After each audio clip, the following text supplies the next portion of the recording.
Hello and welcome to Everyday Channel number 110, your favorite most deceptively named bi-weekly legacy podcast. If you want to support the show directly, you can become a Patreon on patreon.com/everydaychannel. By the way, I think I totally stole the intro line from Leaving a Legacy. I think Pat says that as well, right? Well then, are you the legacy newbie? I'll be Jerry. Yeah, okay, I'm down. And speaking of 110, do you know what's like really special about 110? It's the 110th episode. No, I didn't. Gone. It's the lowest number to not be considered a favorite by anyone among 44,000 people surveyed in 2014 online. That was my second guess, actually. I was going to say, which one is it? I don't know. Were you one of the people surveyed? I don't even know how to process that. It's so weird. So many people it's the lowest number people don't consider a favorite. Yeah, basically they interviewed like 44,000, like an entire football stadium. They were like, what's your favorite number? And this is the lowest number that wasn't named. Like somebody named 109 and everything below, but not 110. What's your favorite number? When I played football, like 7 and 23 and 5. And I guess that's still 20. the same. Well, 23 is my favorite number. But it's mine as well. Oh, well, it's mine first. I'll fight you for it. I use it like for a bunch of stuff, and then people are like, oh, you do it because of Jordan, right? And like I way later learned about Jordan, and then they're like, oh, because you do it like because of conspiracy theories about 23, and that's like yes and no.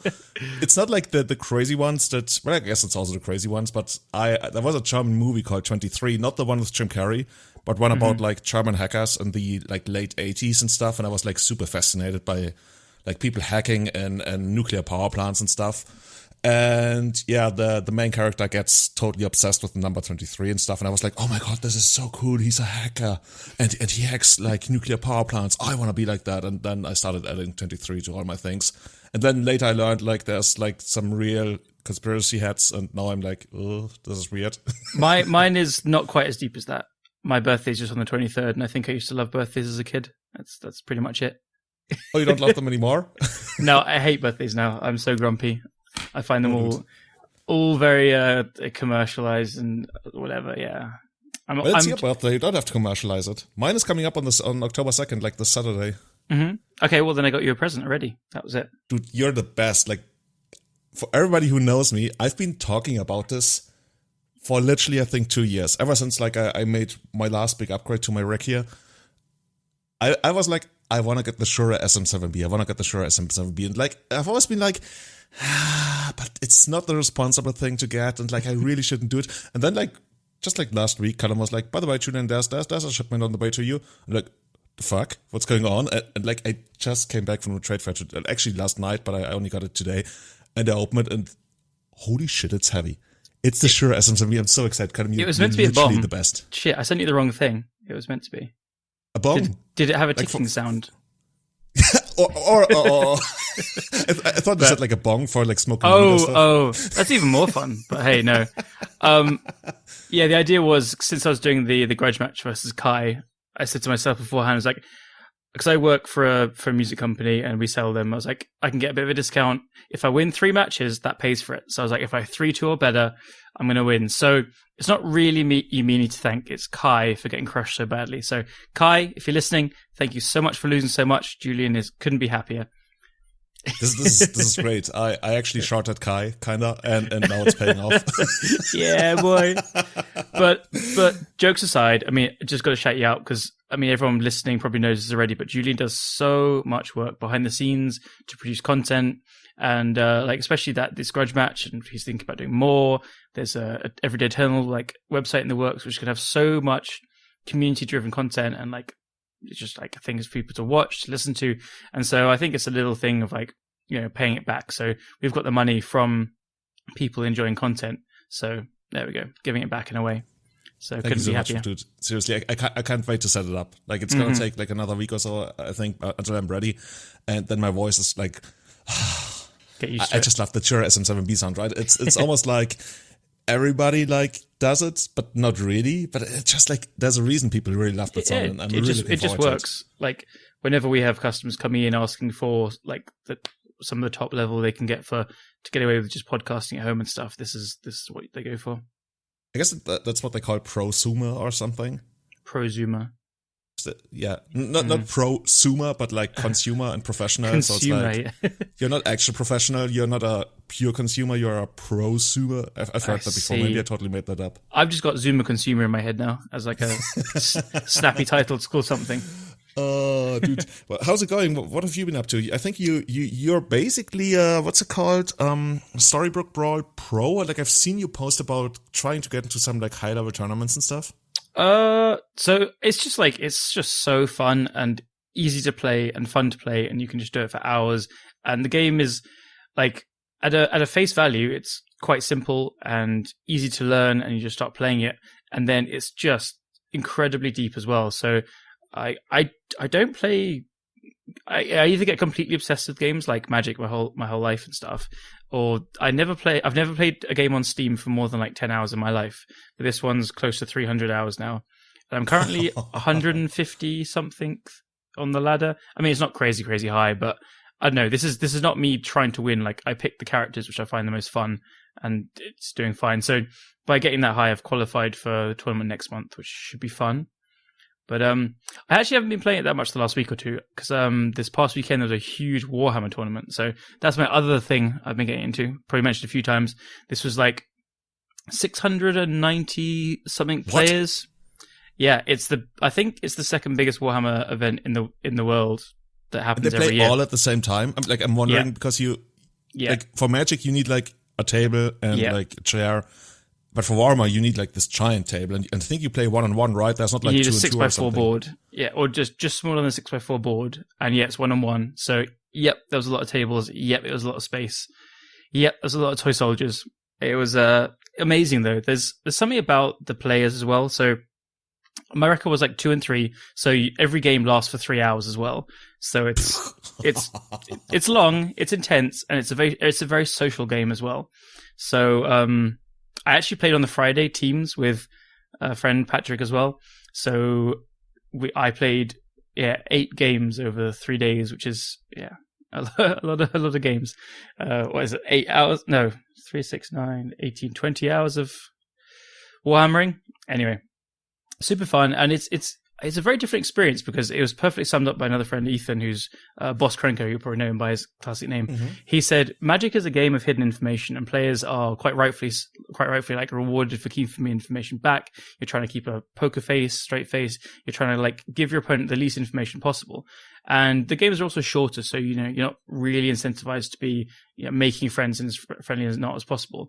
Whereas Warhammer, you're playing this game on this open board, and whenever you ask your opponent a question about what their army does and says that, they have to answer it truthfully. So it's a game of open information, and you're trying to next level each other with your open information. So in that sense, everyone is just...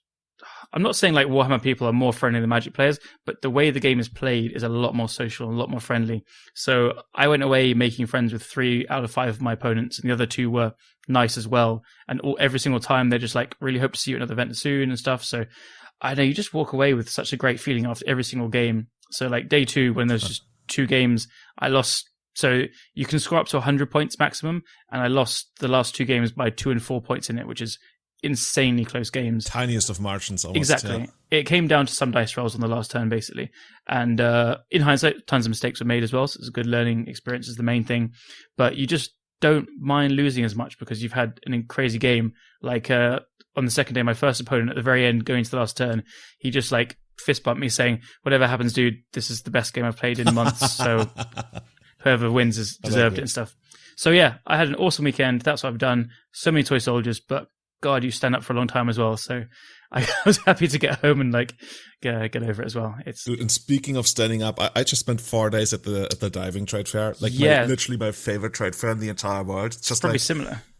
Yeah, I love the diving community. Like I've only gone on like literally 1 dive in my entire life thus far, but it's my favorite kind of people to hang out with in the tourism industry. Like I love everybody in the tourism industry, almost, except that one guy who like sold tourism trips to Afghanistan and Somalia to see like agony and pain, and like this was really weird because he was like, do you have some of that in Kenya? Can we like go to the refugee camp? Like this was, oh my god, this was the most fucked up person I've ever interacted with in tourism. Really weird. Yeah.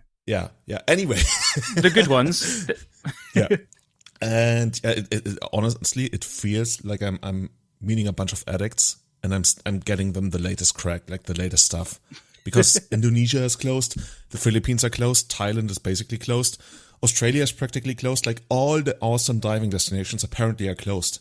So there's only so many places to go to. Like in Europe, like it's the end of the season. Europe, at least that's what everybody at the trade fair says, right? You pick up the tourism lingo, because I didn't get any formal training in tourism, so I learn from other people and pick up stuff. And I noticed that, like at the trade fair, and a lot of people when we talk, they would say, "Oh yeah, in Europe, it's the end of the season in Europe." So no, I just say that, yeah, it's the end of the season. Like I have no idea when the season in Europe is. It's the end of the season though. It's always the end of the season all year round. I guess it makes sense. It's like about to be autumn and stuff. But yeah, I just realized that right now. Anyway, had a great time there.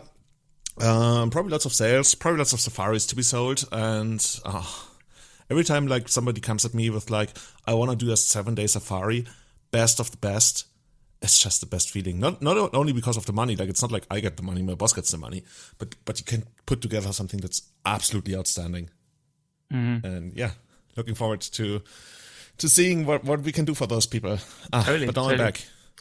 I'll go diving one day. Probably in Kenya. I'll hit you up. I'd love the sound of it. You should. And then we go on the Kenya Blue Safari. Moving on, I also did some other stuff. I played in our show notes say it's called the Legacy Showcase Challenge, and it's almost a running gag that I don't remember what these tournaments are, but I think the Legacy Showcase Challenge, let me try to explain it one more time. It's like one of those regular challenges that we have every weekend, except you have to qualify for it by amassing like something like 40 qualifier points by doing well in leagues. And then if you top 8 that event, you qualify for the Legacy Showcase qualifier, which is like 4 times a year, which is quite a big deal. And from there it like goes deeper and deeper and deeper. So long story short, I played in that thing. I think, how many people did it have? I totally don't remember how many people played in that. Like they 200 usually or something? About 200 or just over, yeah. I think. And guess what? I won that thing. Hell fucking yeah. Congrats. You hear some clapping. You also, I remember beforehand, you didn't even really like say you were playing it much. You were just like, all of a sudden, like weren't talking all day. It felt like, except for shit talking in Kai's chat while he was like streaming it. And then all of a sudden in like some chat, you're like, oh yeah, I'm like 7-1 top 8'd. Like, oh wow, sweet. Yeah, out of the blue. So very, very cool. So in just a moment, we're going to go into that and explore what I played and a bunch of interesting situations, also a bunch of interesting statistics. But before we move on to that, we have one more listener question that we want to talk about that we received this week. That's coming from us, from our friend Martin Nielsen, Never Shoot. And Kai, I'm sorry. Wow. You gave me that awesome microphone by beating Kai. Now you've taken over his identity. No, wow. I'm sorry, Callum. Well, I've just engulfed him in my soul. I am Kai. I'll take it. You're like Mega Man. It's a compliment. Can you guess what Martin's asking about? If you said that without the question in front of me, I would guess it's Delver versus Doomsday matchup, which we will actually go over that more soon, but... Go on. Yeah, you told me actually he has like a lot of interesting thoughts about that, so we can like maybe do a more dedicated episode to that in the future. Yeah, I'd really like to, because we talked about it like in detail from one of his questions on the last episode, and we for like a question we kind of went a bit deep and for a little bit longer, and then he came back to me messaging with like tons of really fascinating information. So I'd like to get him on and go through that information and then try and expand on it a bit as well, and how he approaches Doomsday deck building against other decks as well, because I think it's very interesting, because him and Kai talk a lot together and people love hearing from Kai as well about the deck. So I think you'll get the same level, like just incredibly high Doomsday knowledge. So yeah, we plan to get Martin on. We should like start a side podcast every day Doomsday. I feel like it's the most talked about deck in our like last 20 episodes. Every Doomsday Eternal. Every Doomsday Eternal. No, but this time Martin's question is actually a lot more, I want to say like popular science. It's really just about the comparison between Ragavan and Deathrite Shaman, because I think the community as a whole kind of agrees that Deathrite Shaman was rightfully banned. And Martin's wondering, considering most people seem to consider Deathrite being banned as absolutely the correct decision, where is Ragavan in comparison? Well, what would you say? Is it up there? Is it also like totally busted? Oh. Yeah, well, okay. So first of all, I don't think everyone like absolutely agrees that Deathrite being banned is the correct decision. I still wasn't 100% sure at the time. I think the card is probably too good for Legacy, and it probably is right to be banned. But like, I would like to try it back in the format at some point. Like, keep Uro in check, whatever. Maybe not now in the current iteration because there's already enough good 1-drops and stuff. But anyway, Uro's washed up. Uro is kind of washed up, actually. It's just, it's not that great right now. But comparing it to Ragavan, I think the cards are like probably a similar power level, but Ragavan is way more swingy. Deathrite is just consistent. So Deathrite does its thing. Like, okay, sometimes you're not going to have the fetch lands, and especially against something like Death and Taxes or Eldrazi, you won't always have all the fetch lands and stuff.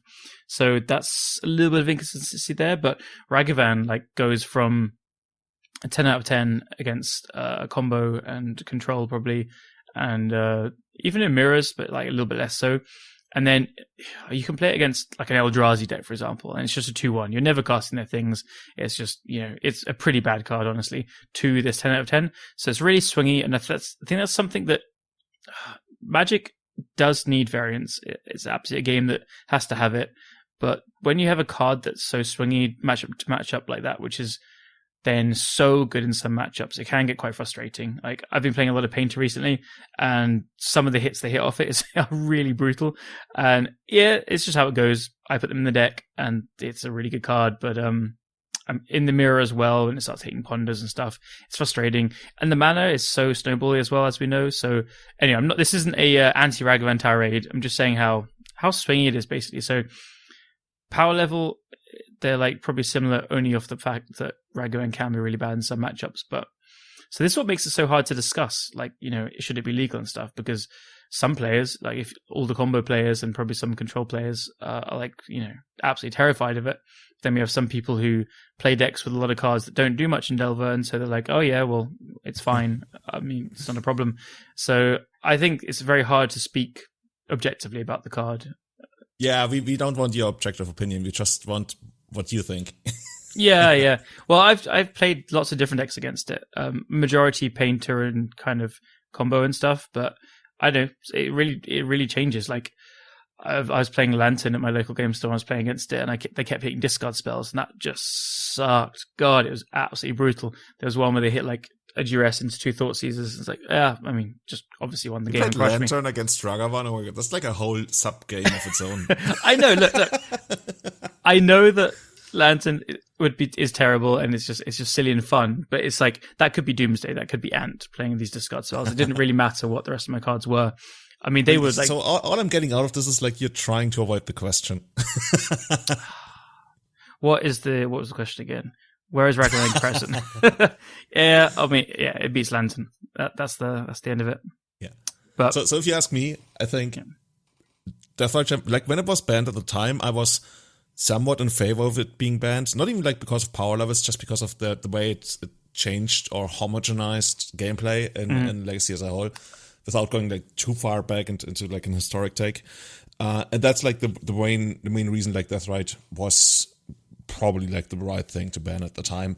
The main difference with Ragavan for me is that first of all, I think Ragavan is very, very powerful. Like, Ragavan is basically on the brink of what Legacy can take. It's not super broken, but it's really, really good. I mean, it's part of the reason why Deathrite Champion was why Delver is not really seeing as much play anymore, even though I think that's much more to do with how games as a whole like changed more to like a mid-rangey approach with like all these Ragavan decks. But much more importantly for me is that Ragavans in multiples are very often like really bad, especially in the late game. Like, I've seen many games where I'm like, I don't really want to block the Ragavan, then I end up blocking it, and they immediately play the next one, and sometimes like you just like see from the way the games went that they actually have multiple copies in hand, and you almost don't even want to remove it because you're giving like them the extra card by trading for a removal spell and stuff. So I generally feel like Ragavan is not nearly as powerful as Deathrite with regards to overall impact on the format, just because it's also legendary. Like, I guess if Deathrite Champion was legendary, it would be a whole other topic. It's true, yeah. Legendary is a huge saving grace to the card. I think we might have even. I don't know about emergency banning by now, but if it wasn't, like, I think there'd be no doubt in anyone's mind that it shouldn't be legal. It is a massive saving grace. Ragavan? Yeah. Oh yeah, because then you can have 2 at the time, right? Oh yeah. Yeah. I just remember the legendary. No. We've talked about how Mark Rosewater wants to get rid of the legendary rule. Yeah, but yeah, that's a different one. Yeah. So yeah, do you feel that Death Rate is a bit stronger? Yeah, overall, just because overall Death Rate had more impact on the format. Like, you somewhat change your deck building decisions because of Ragavan for sure, but because of Death Rate, like Death Rate Gem dominates everything in a way that it allows you to play these 5-color piles, which just like never really used to be a thing outside of Death Rate Gem. And I guess even when people like try to use Astrolabe, they mostly stuck with 4-color. I mean, some people tried the 5-color style, but generally I feel like a lot of times, like, black isn't really worth it right now in Legacy, right? It's just like, when you talk about it, you go Bant, you go, like, Burning Bant, or whatever you want to call it. Burning Bant, yeah. I think there was the option to play black cards, but it's just the cost of, they weren't good enough in the format at those times, like, even for Plague Engineer or Thoughtseize. Just, it wasn't worth putting an Underground Sea in your deck, so you could cast it without an Astrolabe. It was the gist of it, I think. But, yeah, with Death Rate, you needed to have the black, and I guess they didn't play white quite often. I don't know. I feel like they're incredibly close still. I just don't have it's 50-50 to me. You think? Yeah, I'm just like, I'm coming from the camp where I think Ragavan is, it's weird to call it vastly overrated because I think it's really, really good, but some people call it like, painted as the second coming of, I don't know, Lurrus or Breach or something like that. It's not I think it's even level, less powerful than Death Rate Shaman. It feels it's stronger turn 1, I think. I think it's stronger turn 1, but Death Rate just it's much better in the late game.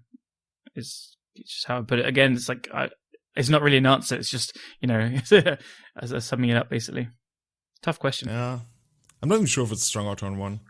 I mean, it's weird because everybody was playing Death Rate Gem, and so if you were like on the, all the sub-games with Death Rate Gem was like really weird. If you were on the draw and then your opponent could basically decide whether any one of you would get to activate it, and sometimes like you would both or neither, and it's like... What I mean is like, as another fair deck, you could ignore Death Rate Shaman for like 2 or 3 turns. It was still great as a Bird of Paradise, and then it became a threat later, but you could let a Birds of Paradise live for a few turns, and then especially Miracles would just sweep it up in a Terminus.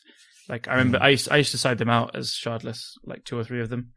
Stuff like that. I think we already spent way too much time on the question, by the way. Okay. But anyway, it's actually quite interesting for like a social science question, as you said. Popular science, yeah. Yes. Oh my god. I'm anyway, Monday after a busy day at work. Should we move on to the challenge? Yes, let's do it. And see what I played. Yeah. I actually I randomly grabbed that list from Ozymandias. We're definitely going to link his guides because he basically wrote the Bible on playing either Jeskai Saga, or I think the other option was like Grixis Saga. And I remember I read both of those, and he made like really good cases for both versions of the deck and like the pro and cons, which ones to play. And in the end, I just like picked Jeskai because that's what I've always played and what I really, really did well in leagues with. And I never really remembered why I stopped playing it. I think it was just like the games are really long and drawn out. And while I enjoy that, if you know me, whenever I play Magic Online, like 99% of times, I'm like watching something on YouTube. I'm shit talking on Twitch. I'm doing this, I'm doing that. And in the meantime, I also play. And that's not always great. Like when your league takes like 3 hours to complete, it's a bit of a drag almost. I don't know, but since this was like a big tournament and like lots of prizes up for grabs, and I felt like, every once in a while, why not give it your best shot? Says the guy who then for the first 6 rounds hung out in Kai's chat and like was literally shit talking so much. He almost timed out several times. That's why I didn't know you were playing, because we were just chatting all day in that. So I was like, yeah, Julian's just like, give it a miss. Maybe didn't have the QP, so I wasn't sure. Like maybe I had to do something in the evening, whatever. Yeah. Nope, just silently crushing to the side and then chatting shit. Yeah. So we're definitely going to link like I mentioned, the list. The list is super straightforward. The most interesting things compared to like past iterations of the deck that I played us, it doesn't play Wastelands anymore, and it doesn't play Stifles anymore. And while I always felt like the mana base was okay in the previous, this is just like also from a strategic level, we don't need those. I never thought about like Stifle as a thing to generate tempo in the deck. I really just thought about Stifle as like protecting your sagas from Wasteland. But yeah, the way these games played out, like having better mana was just like so crucial in so many situations. And I really can't tell you, I never missed the Wastelands except for the one game against Lance where I couldn't get past Maze of it, but so be it. Mm-hmm. I'm super happy with this list. The only thing I changed is like I added a Grafdigger's Cage in place of the second Soul Guide Lantern on the sideboard. Okay, this is what makes it Julian pile now. Oh yeah, well, I didn't know you made this deck yourself. It's really cool. Yeah, I made it all myself except for 74 cards. Julian pile. You're gonna move on with that, yeah. Julian pile. No, seriously, this is. I can only mention again, like, read the Ozymandias guide, because that also has like a lot of strategic information, and I think most of that is something most advanced players will understand, but it's still good to get the extra confirmation that you see somebody who's played this a lot, and probably even more than you, and they see it the same way you do, so you feel even more stronger and the way you think about certain matchups, or maybe like it shows you a new angle, and to me, it's one of the best articles of the year, and maybe I'm biased because after reading it, I immediately won the first big tournament I played in. But yeah, it's one of the best pieces of writing of the entire year, I want to say. Yeah, I have to say I've just skimmed it, but because I just had the time. Oh, that's how you didn't top 8, dude. Didn't play as well. Had a part to play in it, but only a little bit. But the main thing is, if I'd read it, I would have definitely won. Yeah. Come first. You can be second if you want. But yeah, I also really loved the idea of the Grixis version. Snuff Out just seemed like a genius idea because there's just no black creatures being played apart from Shadow, who you ended up playing round 1, I guess. You would have felt really stupid there. But yeah, like Stuff Out killing Ragavan around days, free on the draw, and Murktides. Well, any of the threats really seemed cool. I like the idea of it, but I guess in hindsight, he's just swords and prismatic ending are just so good, and the white sideboard card's pretty good as well. Yeah, I think the biggest draw towards Grixis would be to have access to the 4 copies of Baleful Strix. That's just like such a pain. Like, that's the kind of card you really want to red blast, because later on, if you trade, like, it's going to trade for your Murktide region, which in those Ragavan Days mirrors, it's the single most important card, right? Yeah. And if you get a Baleful Strix in the late game and they get a Murktide, like, guess who's laughing? Well, I don't know. Like, I felt like Strix is great against Goyf and Tombstalker, but this is going to sound really weird, but it's just worse against Regent because they will never trade that. They'll never attack into it. And then they'll like wait and draw a bolt, and like they're hitting for so much more damage that it's worth a card. I mean, it's still good against it, and it like stops it attacking for a bit, but I don't know. They will remove it at some point, and then you take like an extra 5 damage and it kills you. Actually, that's a really good point. So you're saying you'd almost want something to protect the Strix, which makes it really weird again. Yeah. I don't feel like Strix is great protection against really, really big creatures.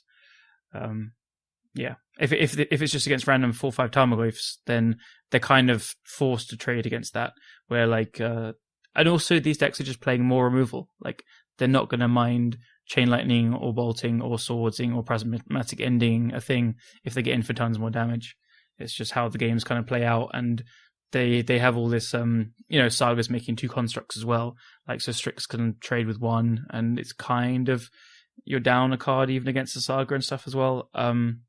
Yeah, so it's also interesting in the sense that, like, post-board, you would usually take out, like, all your forces, and then if they actually remove your Strix, it's not like you're gonna fight back with Force of Will, and if it's gonna be Assault to Plowshares, you also, like, you're not gonna blast it. It just happens, and then you eat the damage from the Murktide. It just feels really weird to say and, like, think about, but I've always been, like, playing an early Strix against a Delver deck, I'm just praying they don't bolt it, weirdly. Late game, you're okay with it because you've got into the late game and you have more resources, so then if they bolt it and then you have removal for the Delver or whatever it used to be, then you feel better because the bolt's not going in your face actually. But in reality, like, if they bolt it and hit you with a Murktide, it's like 2 bolts going in your face. So yeah. So you're saying the next iteration is going to be Strix, but it has hexproof? Oh, I hope so. That would be lovely. I'd play the fuck out of that card. Has to still be an artifact, so I can play it in my cool artifact decks. But yeah, I don't know. Yeah, I don't feel like Strix is very good. Like, these days, it's kind of being crept out a little bit. It needs to have flash like Coatl to ever try and trade with the good threats, basically. Flash, next step hexproof, then we're going to have first strike is the ultimate trade. First strike death touch. I think that's like one first strike creature. Death touch flash flying artifact. probably like hybrid blue black mana, one mana. Yeah, you can also play Phyrexian Mana, easy peasy. Okay, now we're done. Yeah, awesome. So yeah, moving on to the match. It's like 8 rounds of Swiss and then 3 rounds of playoffs. Very first round, I'm up against Grixis Shadow, and my notes say absolutely nothing. So I just won 2-0. I just watched all the games again to give you some interesting situations, but yeah, there really wasn't much going on. I just did my thing while they failed to do their thing. Yeah, this is the most in-depth tournament report you're ever going to hear, by the way. There's actually there's no show notes. It's just Julian's like, yep, nothing happened. Yep, nothing just making happened. it all up on the spot. Like, these people don't even know that they didn't even play in the challenge. Like, I totally made this up. Like, I'm not even a Magic player. Like, we've done 110 episodes. It's like nobody has ever seen me at a tournament. Dude, could we actually do that? Like, go into a completely different card game and then just like talk about it and make a podcast and see like how long it takes for us to get called out. I'm sure you'd get away with it for a while if you do your research and find things out and then just start talking about it. I want to see it happen. Mm-hmm. Anyway, so after a quick start, 2-0, second round I face, do we call the deck like Blue White Red, Jeskai Saga, whatever, like Monkey Saga, no, it's not even still anymore. Yeah, like Jeskai Saga. Blue White Red Saga works for me. Yeah. And guess what? They had fucking Crucible of Worlds. Like, the mirror matches are so insane. Like, you really have to be conscious about which way you trade resources. Like, for example, like, you really, really want to Swords to Plowshares the Murktide, and you don't want to Swords to Plowshares like any of the ground creatures because you later on can't Prismatic Ending the Murktide. So there's just, like, many things strategically to think about, like what you want to Pyroblast and stuff, whether you want to fight over Explosive Duration, and then they just fucking go to turn 5, tap 3 mana and cast Crucible of Worlds, and like they get an Ursus Saga all the time. Like, so what are nasty. you doing here? That's so I got nasty. them all the way down to 1 life while I was sitting like at 18, and I had 1 more creature than they had. And then they get the Saga, and then another, and like for like 5 turns, I was like adding creatures and removing creatures from the board. Mm-hmm. And eventually it just got me. Like, I couldn't deal at 1 unless point of damage. That's some pretty cool tech. Like, yeah. So I guess they had Wasteland as well. Yeah, they had everything. Yeah, and the kitchen sink, they say. Sweet. All agreed. Game 2, I do the totally broken thing. I go on turn 1 Ragavan, turn 2 attack, steal their standstill. Lovely. I feel like the king. Like, I feel like the best player in the entire world. I'm like, oh yeah, look at this. Gonna connect every single time, gonna get more tokens and not cast the spells. Yeah, guess what? They then just like go on and play Ursus Saga. And that just like wrecked me. Yeah. It's just like, I cast a standstill for like they couldn't have like imagined any other way. Like, not only did they not have to cast a standstill, they even dug 1 card deeper into the deck because they didn't even have to draw it. It's just like I played it and I cracked it later on. They definitely drew the Saga the turn like as their top deck. 100%. For sure. So yeah, 1-1. Guess what I played next round? Another Blue White Red Saga deck. I apparently won 2-1, tight games, I'm sure. Next round, I'm up against Blue White Red Saga. Notice a pattern here? A lot of monkeys. I won 2-1 as well, but I went down to 50 seconds. Like, I almost lost the third game to timeout. I might have been behind like 10 minutes or something, but there was a lot of shit that needed to be posted in Kai's chat because he was also playing the challenge, and somehow that's just like much more entertaining to me than to play my own matches. I think at like 2 minutes left or something, I really had to post. Oh yeah, I had to post the German name of some card in chat because people were wondering about it. So I went to like Scryfall and I was like, yeah, I know I only have 2 minutes left, but this needs to be done, you know? You maniac. I mean, so I'm surprised because you're a very fast player. I play pretty fast as well. So the moment red goes on the clock, I start like almost panicking. I'm like, oh shit. I just stop doing everything else when it hits red. So yeah, you're better than me at shit posting. Yeah, I mean, Renter and Vanquisher, it's just, we need to translate that for chat to see the beauty of Überwältiger aus dem Zaunkönig Revier. Anyway. You what, mate? Yeah, exactly. You what? That's what they said. But yeah, that match, it really feels like Murktide is just like the one big trump card. Everything eventually boils down to Murktide and keeping Murktide like alive for 2 swings. Like you basically mentioned earlier, right? Like the Saga tokens trade, your Retrofitter Foundry will eventually get Prismatic Ending, usually like very quickly. Ragavans are like shit in the late game because nobody has Wastelands for Caracases and stuff. Like nothing really matters. until the Murktides come down. And then usually like there's like almost a cascade of Murktides. Like eventually both players get to a spot where they can resolve Murktides, especially in the first game, when there's no Pyroblasts involved and everybody shuffled away their their Force of Wills. At least they tried to. Mm-hmm. So yeah, I eventually got there with the double Murktide, where my opponent still was on the July-August tech of True Name Nemesis. That was just like too slow for the big dragon. Yeah, I think I saw some people saying True Name was good in the deck. I think it was Bob, actually. Or maybe it was in Delver specifically. I could be wrong here. So it's not this deck, but saying it plays pretty well against these decks because Murktide is the only thing the card cares about in the whole deck, basically. But yeah, if you're on the back foot, it's just going to be bad. It always has been. It certainly feels scary, especially out of Delver, because your life total is usually much lower, and then like all of your grindy stuff doesn't really work anymore, and you're never gonna get rid of the True Name. Mm-hmm. So eventually, like, you get to a spot where you try to like Swords to Plowshares, a big construct or a Murktide to buy another turn. It gets awkward for sure if it's out of Delver, but out of these decks, honestly, I think I'd rather play another Regent. Yeah, that's fair. I was going to say quickly, if you like playing this kind of event again, so you've played against the mirror match 3 times in the first 4 rounds, would you play a 4th Regent in the deck, do you think? The thing, no, I don't think I would really change anything. The only card I was like touching a couple of times before I submitted the deck was the Force of Negation in main deck. I'm just like not a big fan of having like 5 forces, but it's also just because I usually like rather disrespect combo decks, and I like, I can just like wing it. That's just like do some smart thing with a card they didn't expect to be used in that way, but I mean that's not really happening on Magic Online. Yeah. So yeah, I'm happy that I had the Force in main, and yeah, I think I would just like keep it like that. Especially because like against Blue Red Delver, for example, like it's fine having not as many Murktides because you're like in a heavy control role anyway. Whereas in the mirror, it certainly helps. It's just like, obviously I would cut any of the forces for it, but just with the overall impression, I'm really happy with the list. Yeah, I guess against Delver, you're just usually winning with Saga rather than like the Murktide mirrors. Yeah, you basically crush them under the threat of violence. It sounds like very political. Yeah, nice. Yeah, cool, but you pulled out the win with a few seconds left. Yeah, like 50 seconds, I believe. Anorex's probably like a couple times. Anorex's probably like, that's child's play. Get down to 2 seconds, then talk to me. Those are rookie numbers, right? Yeah, it is. So round 5, those games actually ended a lot more quickly. I played against Sneak Show. I got Sneak Showed in the first game. I got pretty much demolished by Emrakul Griselbrand. I think you might have seen this intricate combo before. It's quite interesting. No, maybe. I don't know. I'll have to try it again sometime. It's quite good. They hit you for 22 and they draw 14 cards. Wow. And they fly and they kill your whole board. Seems pretty effective, actually. Yeah. Nice. But otherwise, yeah, I really just like, it was almost smooth sailing, which is not something you really hear often against Sneak Shows.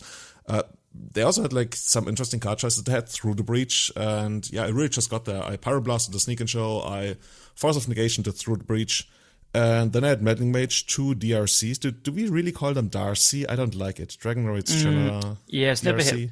Darcy hasn't hit it with me either. So I'd just be saying Dragon's Rage. Darcy sounds like or Channeler. Darcy. Yeah, Channeler is good. Yeah. Channeler, yeah. So yeah, I just got there with like Meddling Mage, Channeler, and Murktide, and that's all she wrote. Oh yeah, I saw another game with Containment Priest. Whatever. Nice. Yeah, as you do. Yeah, I can tell you much more about what was happening in Kai's chat and the shit we were posting there. Spiralmaschinen and stuff like that. At this point, I was still like not really focused on the challenge, even though at that point I was 4-1. Nice. Next round, time becomes an issue again because I'm actually playing versus lands. And in the first game, I really just got there. I played Ragavan, Channeler, made a Topter, which I guess is a 1-1, right? And then I really did just like nothing other than countering all the tutoring. They had like crop rotations and stuff, and I was like, yeah, counter this, counter that, and then it's just like they had nothing. They maced like my Ragavan all the time, but I just hit them for 3, and they eventually just like didn't get there. It's still, these weird games. Like sometimes you get crushed by lands, and sometimes you have these games where you counter 2 enablers, and then they literally have nothing except for a couple of like weird lands. Yeah, it always feels weird when they do that. Like sometimes they keep a hand which is like 5 or 6 lands in exploration, but missing one piece, or usually a loam or something, and so they go crazy and like, oh my god, I'm in so much trouble. But then they're always right to keep these kind of hands, but then they just don't draw the one thing they needed, and you just like attack them, and you get to do your thing, and they have nothing. It's funny in that way. Like I guess Wallachud Exploration is one of those cards that makes it even easier for them to keep these hands, because now they have even more business. Yeah. So I think again, like hearing these things where they do nothing, it's very easy to think like, oh, what did they keep? But I'm sure it's right to keep these kind of hands, because they very often have like, one accelerant like a Mox Diamond or Exploration or something, and then like half of the stage depth combo as well, and they could just draw everything. So they have tons of outs and stuff. But yeah, you feel like you got like a free ride when they don't do their thing. You're like, oh my god, thank God for that. Yeah. And then game 2, it literally takes forever. I think I made one big strategic mistake where I didn't stick to Lord Ozymandias' advice, because he writes in the primer that you are really supposed to either Needle or Alpine Moon the Maze of It. That's just... I was like, yeah, maybe I should, maybe I shouldn't. And they presented a board where I felt like, well, if they draw Dark Depth, I'm rather fucked if they play it right. And at that point, I was like, I didn't have Caracas yet, so I just got like Alpine Moon down and then named Thespian Stage.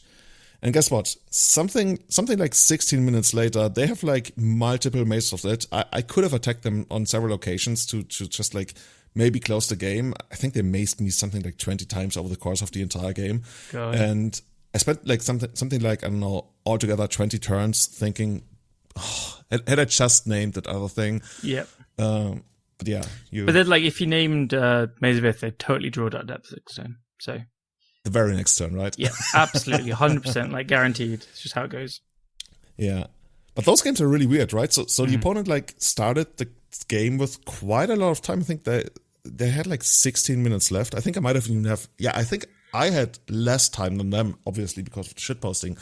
But then the game went on, and they had me somewhat under control. Like I got ported and wastelanded pretty hard until I found another needle, and I still didn't name Maze. I named Wasteland, but I kind of had to, because otherwise Tabernacle would end up eating up all my stuff. But then for something like, I don't know, 10 to 15 turns, I almost didn't do a thing. Like I just sat there behind like forces and force negations. Whenever they found something like Loma or Punishing Fire, I would just like exile it or counter it. And then we literally wouldn't do anything. It was so weird, because they had Saga and they made a couple of tokens, but my tokens were bigger because I had the needle and I had the lantern and stuff, and then they need.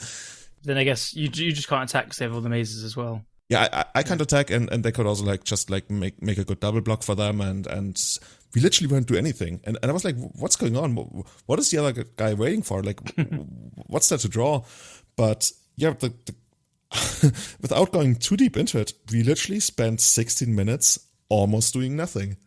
Like, land drops were made on either side. Lands were tapped for green with Yavimaya, Cradle of Growth and stuff. But nothing else was really going on until eventually they managed to get rid of my needle and started wastelanding me down. And then I almost had nothing left. I had like a Murktide that was holding back their constructs. And I think they cleared the entire board with a blast zone.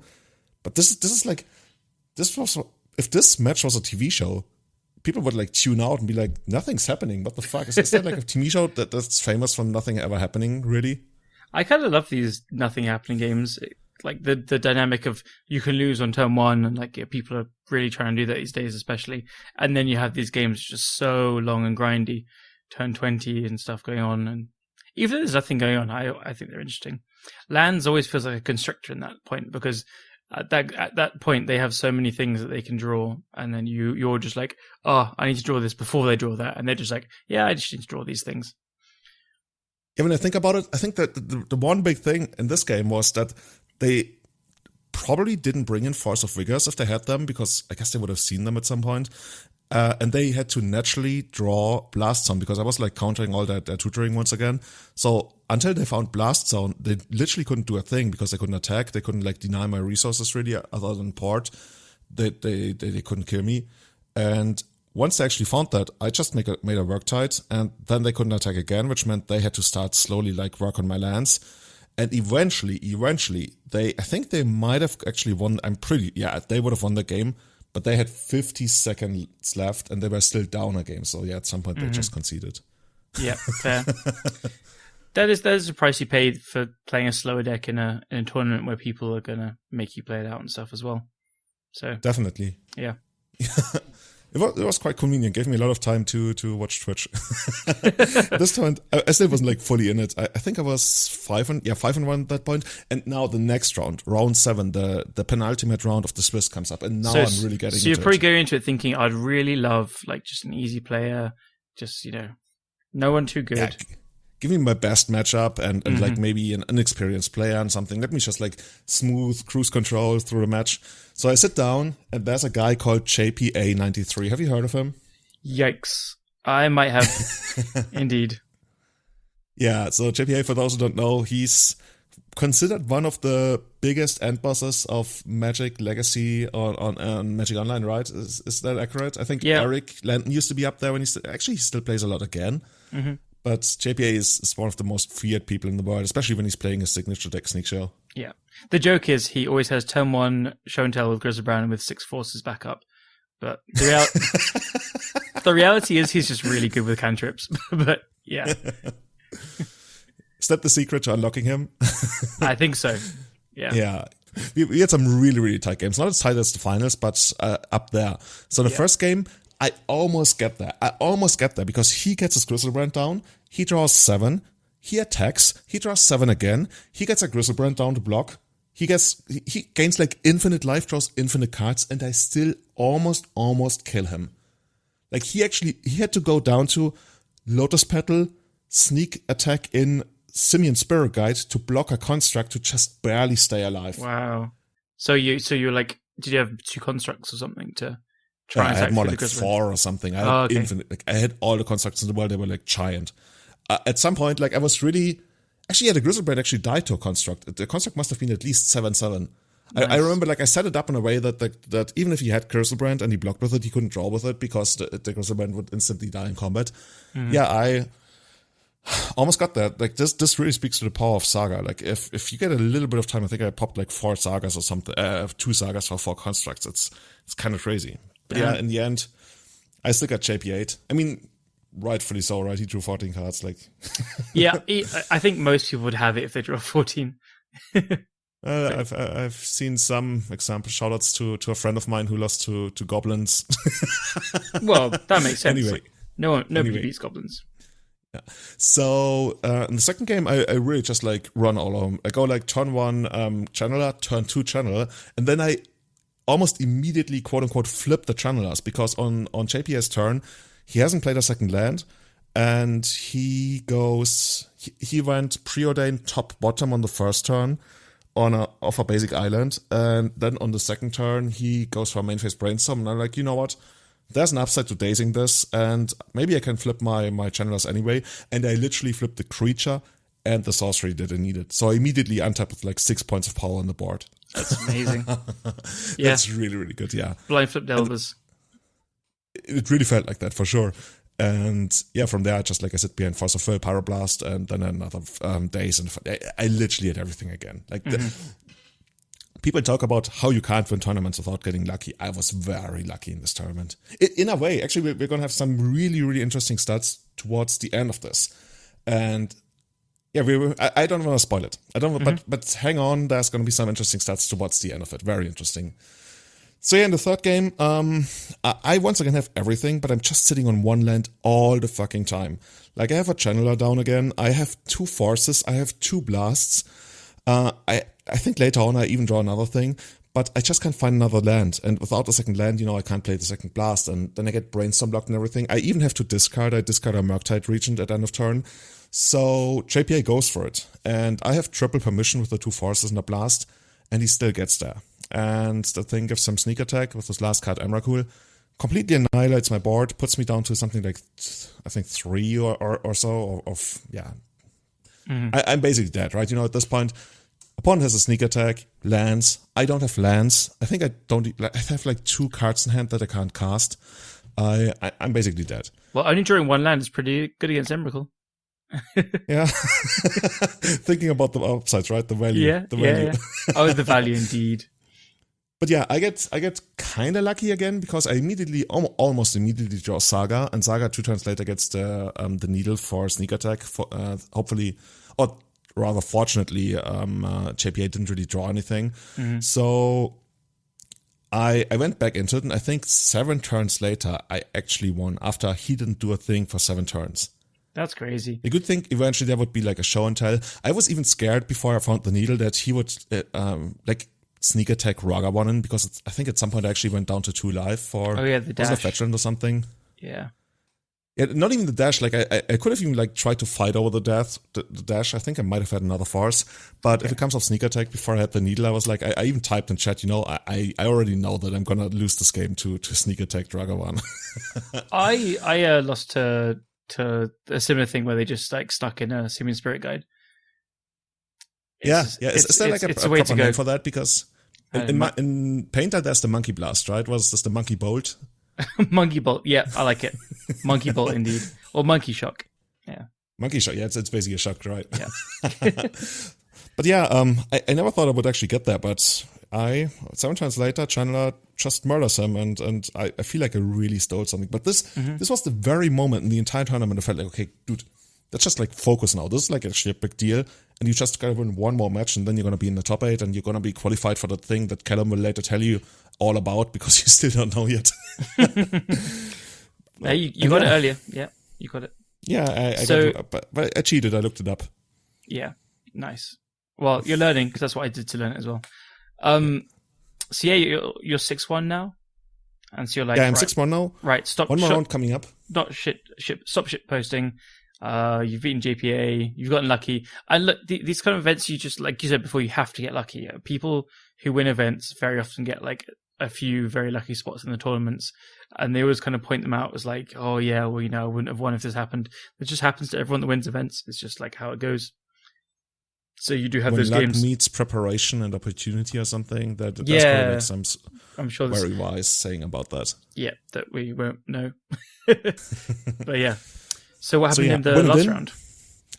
First of all, I closed Kai's stream. I'm very sorry, but I had to do it. For the player points, for the ticks, for the fame. Mm. And I'm up against Bant Miracles. And this is super interesting because in the past, the Bant Miracles matchup, a lot of times it actually came down to decking in the first game. I remember when Andrea Mangucci, when he first played the deck, I think we talked about it on Twitter, and I told him, you know what? A lot of times this really comes down to decking. And like the next day, he posts about how he won with decking twice in the first game against Bant Miracles with this deck. God.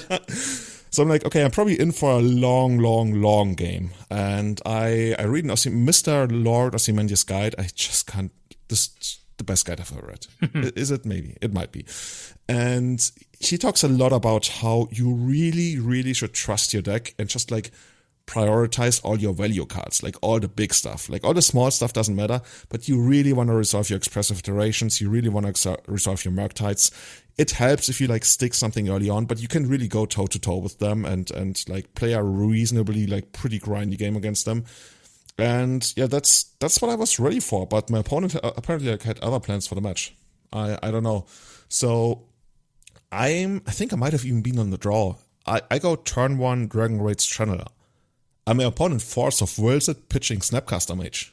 I'm like, what? Is that something you do? I'm trying to like put myself in their shoes. So it first reaction is holy shit, that's incredibly aggressive. I feel like they must have a hand that is just like either very cantrip heavy or land heavy, or like they just have like an Uro and a Jace or something, just very clunky. And the Snapcaster, actually pitching the Snapcaster means they can't have cantrips, I guess. Like they would never pitch the Snapcaster, I think, if they had a Brainstorm or a Ponder. But they probably just have a second Snapcaster and then some clunky cards. And I can see it. Like, you could have a 1-threat hand, and they that buys them the time they need because they are confident in their late game.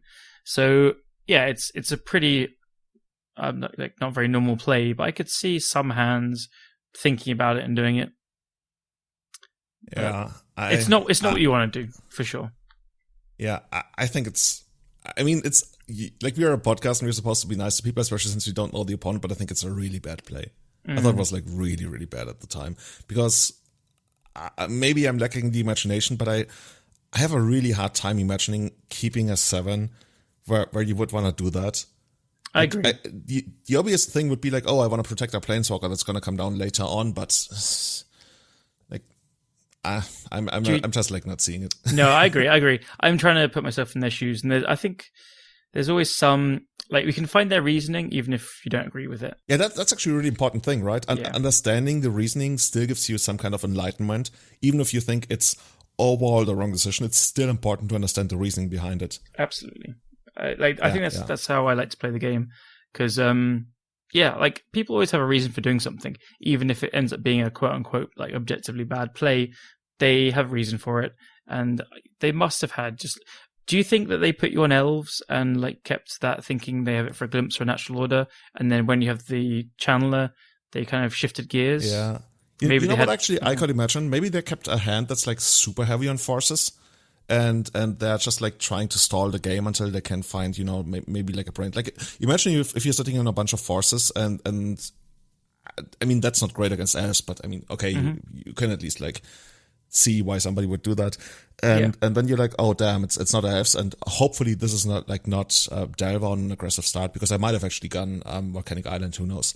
And they're like, okay, I just gotta slow you down and maybe I can grind you out. And then they maybe just like didn't know that I was actually like Blue, White, Red Monkey Saga. So obviously like trying to stop my early aggression isn't nearly as good as it would be against Delver. So maybe that's where they're coming from. I agree. I've forced Delvers as miracles in the past, because you just don't know the matchup, or you think the opponent's on something else. And then you're just like, oh crap, I got my pants down. I've got loads of crappy forces in my hand. I'm just like, the plan is, I hope that you have a threat, like you have like a very threat-light hand, and you're hoping to like resolve this one and then start cantripping. But if you counter that and then they just cantrip twice on their turn 2, they'll find a threat for turn 3, but that's given you 2 draw steps to find your own cantrips removal. So again, it's not a play that like I'd agree with ever in the dark, but it's hard to say. And so I think, you're right. It's either like a clunky hand or force heavy makes the most sense or something. Yeah.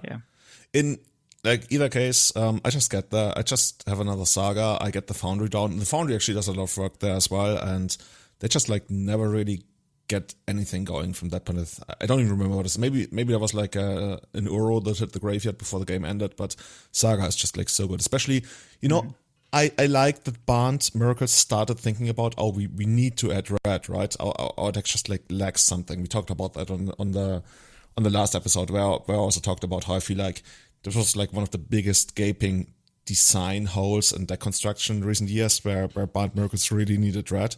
And this one didn't have it. And that's also basically how I got there in the second game. They were like super, super reliant on Uro. And while like I was doing my thing with Dragon Rage channelers and Murktides and stuff, they spent so much mana trying to make Uro work. And it's almost kinda, well, it's not sad because you like to see it from the side of the board. When you know, okay, they're spending 3 mana on Uro this turn, and the way the game is played out, they're definitely gonna try to escape Uro next turn. Meanwhile, I'm sitting on double Pyroblast. Like, you're definitely getting like kinda time walked for 2 turns in a row for sure now. And that's pretty much what happened. Like I just get a Murktide down and it, finishes the game. Just like gets over there. I think maybe even just like once with channelers early on in the game again. God, it's just absurd. Yeah, it does that. Yeah, it's pushed to the very limit of what you can do on a. I mean, it's not really vanilla, but it's kind of vanilla. It's the very limit of. I would call it vanilla. It's just I agree completely. Super, super, super pushed. Like, it's got the growing ability and flying as an ability, but it's still pretty vanilla. Like, people call it... This is legacy, right? We have dragons that keep growing and they fly, and we still call them vanilla. Yeah. I don't even know what to think about this card anymore. It just kills you. That's it. Crazy. It's the single most important card in the entire run for me. This is like almost all the games. I mean, I played a lot of matches where it really matters, right? There are other games that actually... I think it's only combo where it doesn't matter as much. Everything else is just like insane. Anyways, so I'm sitting at 7-1. I move into the quarterfinals and I'm up against Blue Red Delver. Hey, for a change at least. Yeah. And breath of fresh air, Blue Red Delver. Yeah. I just like really enjoyed playing that match because in our show notes I put it as you can actually like quote unquote relax your brain and just play like a control deck. That makes complete sense That's what to it me. really feels like. That your role is incredibly obvious now. They can play a grindy game too, but you just have all the same cards, but a few more late game tools, a bit more removal. So yeah, you can relax. You just your cards almost analogous. Like you need to save your swords for the Murktides. You try and you probably want to just trade creatures if the option comes up. Yeah, and then you want to prismatic ending the 1-drops, and that's pretty much it. Yeah, the only way you really lose this, and I mean that's how it works, right? Is if you get tempered out, and you have 7 1-mana removal spells for the early stuff, and you also have dazes, and so I don't know. I don't want to go to the place where I call it a good matchup because it's still blue-red Diver, and I don't think it's probably like really even. Just from a strategic point of view, I find it so relaxing because like you mentioned, your role is set in stone for almost the entire match. There's very few scenarios where you really like switch gears and try to go on the offensive because it's like I guess that's like where True Name comes in, right? If they ever have True Name and you're like low on life, you actually have to adapt strategically, and you might actually need to go very aggressively and kill them before the True Name gets here. But that doesn't really happen very often. Like you rarely ever see True Name in these decks. Yeah. So yeah, we basically already just like described the first game. The first how game, it goes. like we literally just like we trade everything like trades off, damn, and then I have UWr Saga because my lands actually put something like 10 power into play, and theirs don't. And that's how I finished the first game. Second game, I'm actually able to handle 2 of their Murktides rather early on in the game. And then they get in this weird position where they, like, once again, they know that I'm gonna win the late game. So they have a Dragon Rage Channeler, and they keep hitting me with it because I haven't found a solution for it yet. And they're like, I really, really, really want to flip this Channeler to maybe end this game rather quickly. So they bolt my face to get the Surveil.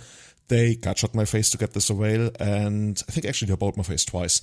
And they just like can't find what they're looking for, so it stays a 1-1. And yeah, once I get my Murktide down, like I just have so much more time because it didn't flip.